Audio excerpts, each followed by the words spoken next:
Hello everyone. Welcome to our YouTube channel NEET UG in 10 bite size videos for NEET UG. अगले 10 minute में हम इस channel पर oscillation and SHM के कुछ क्वेश्चंस को प्रैक्टिस करेंगे. Let me introduce about myself. Myself Anshul Valecha, alumni of IIT Guwahati, NET JRF GATE JES JAM qualified, ex-faculty Akash Institute Delhi, Allen Career Institute Chandigarh, mentoring the NEET aspirants from last 11 plus years. Unacademy के plus subscription पे आपको क्या मिलेगा? Daily live class मिलेगी, structured course होगा, live test and quizzes होंगे, unlimited access होगा. Iconic subscription में आपको क्या मिलेगा? ऑल बेनिफिट्स ऑफ प्लस मिलेंगे. उसके अलावा पर्सनल कोच होगा, स्टडी प्लानर होगा, customise study plan with biweekly reviews, test analysis, in depth test analysis with personalised feedback to improve your time management and exam approach. Fee structure की बात करें, plus की फी 1 month की 7,000, 3 month की 17,500, 6 month की 28,000, 1 year की 38,500, 2 year की 56,000 होगी. Live AV will be my referral code. इसका यूज करोगे आपको 10% का ऑफ मिलेगा. 1 मंथ की फी 6,300, 3 मंथ की 15,750, 6 मंथ की 25,200, 1 ईयर की 34,650 और 2 ईयर की 50,400.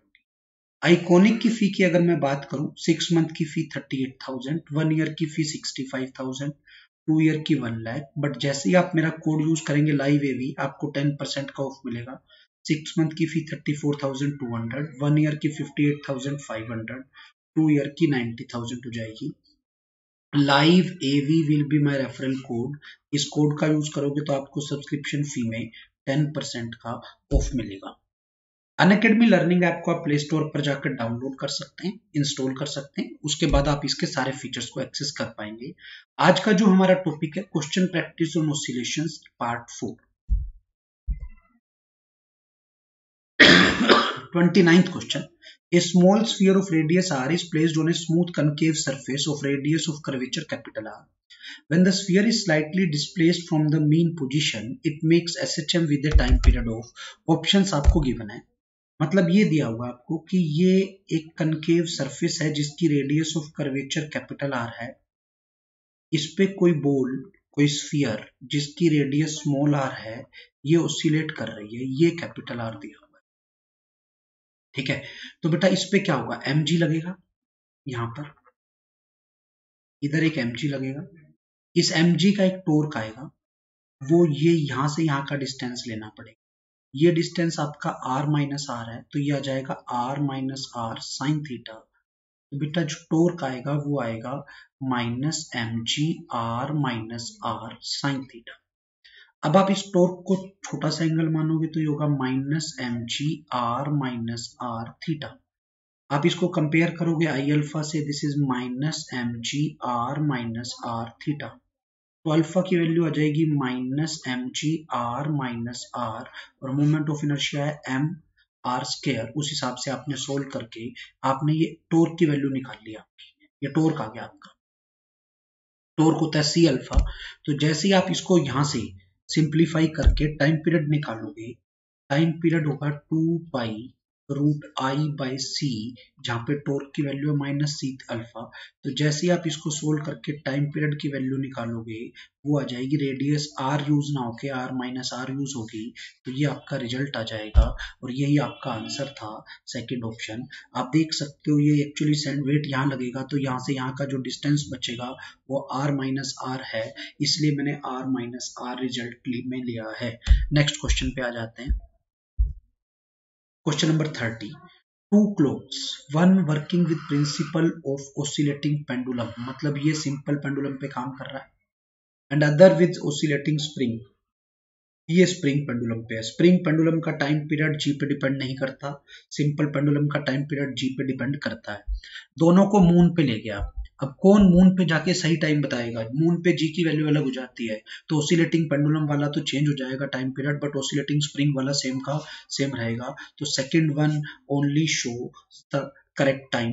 फर्स्ट वाले का टाइम पीरियड में जी इफेक्टिव आएगा, सेकंड वाले के टाइम पीरियड में कुछ भी नहीं आएगा, m बाई के होगा, जी नहीं आएगा, इसलिए सेम रहेगा. Next question. The time period of simple pendulum which is positively charged. The simple pendulum है, पॉजिटिवली चार्ज है, इस पे चार्ज पॉजिटिव चार्ज दे रखा है, and made to oscillate above a negatively charged plate, ये एक नेगेटिवली चार्ज प्लेट है, ये इसको अपनी तरफ अट्रैक्ट करेगी, फोर्स लगाएगी, अट्रैक्टिव फोर्स। तो आप देख सकते हो जी इफेक्टिव बढ़ गया, g plus attractive force by mass आ गया, तो जी बढ़ गया तो time period 2π√L by g, g बढ़ गया है बेटा, जी बढ़ने से टाइम पीरियड कम हो जाएगा, तो क्या आंसर आना चाहिए बेटा, will decrease. Next question is the mass of Bob of a simple pendulum is m, Bob का मास m दिया हुआ है, and it carries A charge q, इस पे चार्ज q दिया हुआ है,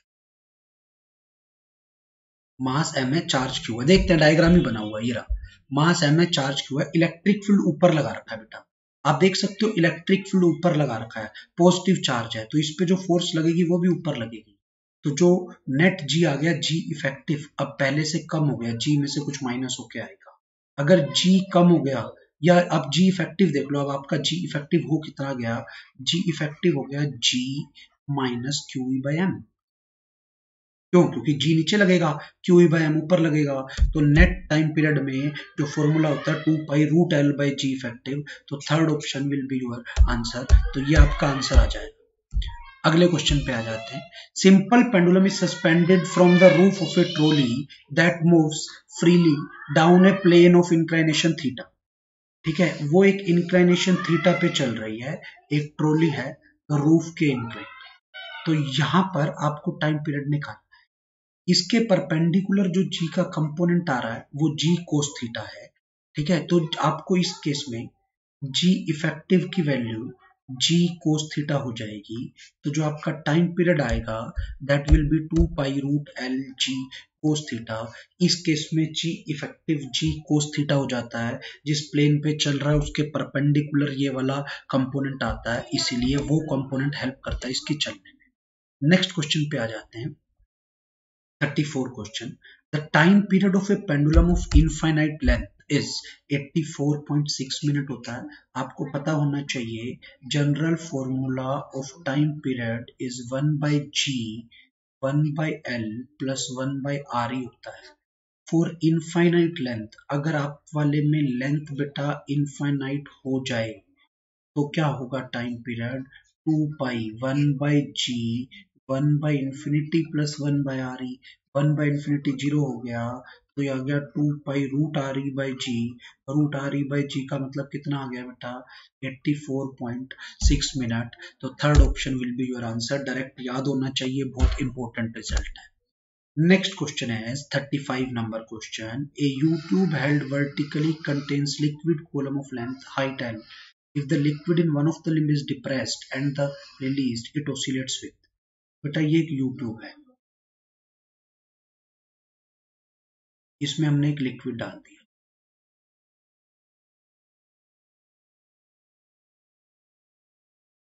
ठीक है, total length of liquid column is L, ये दी हुई है, अगर एक साइड से थोड़ा सा प्रेस कर दूं तो जो टाइम आता है, टाइम पीरियड होता है 2π,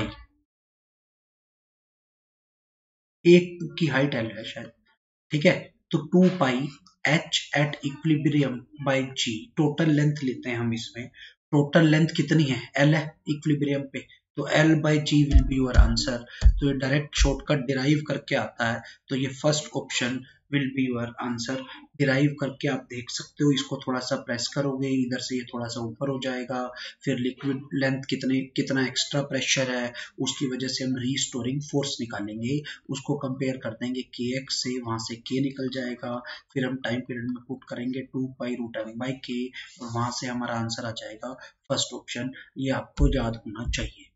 हाँ बेटा ठीक है, थैंक यू। अगर अभी तक आपने हमारे चैनल को सब्सक्राइब नहीं किया है तो सब्सक्राइब कर लें, लाइक कर लें। Live AV is my referral code, इस कोड का यूज करोगे तो आपको सब्सक्रिप्शन फी में 10% का ऑफ मिलेगा। Thank you.